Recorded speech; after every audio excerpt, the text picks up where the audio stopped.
when you train, when you go to university, you're constantly told that you need to get good outcomes. You're given information about the outcomes of young people in care, and they're not as good as the wider population. So we kind of go in trying to promote that, and we were just saying maybe just make sure we feed back to each other. We spoke about building that relationship with a young person. So this is about teenagers being easily misunderstood, and there was something around thinking about what you yourself as a practitioner or worker bring into that conversation, into that situation. You could be having a difficult, bad day, so could the young person you're seeing, and there could be a conflict, but then how do you resolve and move on from that?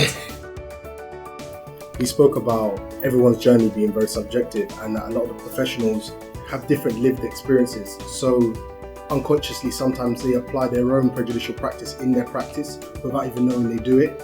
Understanding that those young people all have a journey that is subjective to them, and their own maybe trauma or their own lived experiences will not be like your own, you know? So understanding how you could better empathize with that and contextualize it, but not in a patronizing or parental way, but more of a I get it type of way.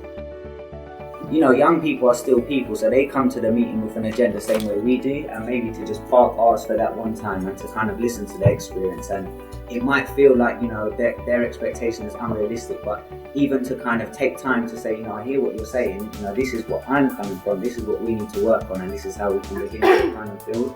Because I think sometimes if you come with yours, they come with theirs, and it's done, do you know what I mean? So I guess it's about kind of taking time. We spoke a lot about the idea of managers having initial contact with families as the social worker goes in. And that's rather than meeting them at meetings and other kind of contentious situations, to kind of be there day one is very helpful, and to be that point of contact when you're not available. We even had a young person who didn't even have telephone numbers for any of their social workers throughout their lives.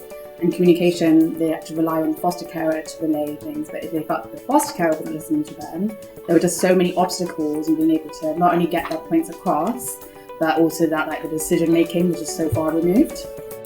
Building that relationship by getting to know the young person and actually not knowing them because they're coming to the office to see you, but seeing them in their life and what their life looks like. And this is about taking yourself out of your role and actually just have a human approach.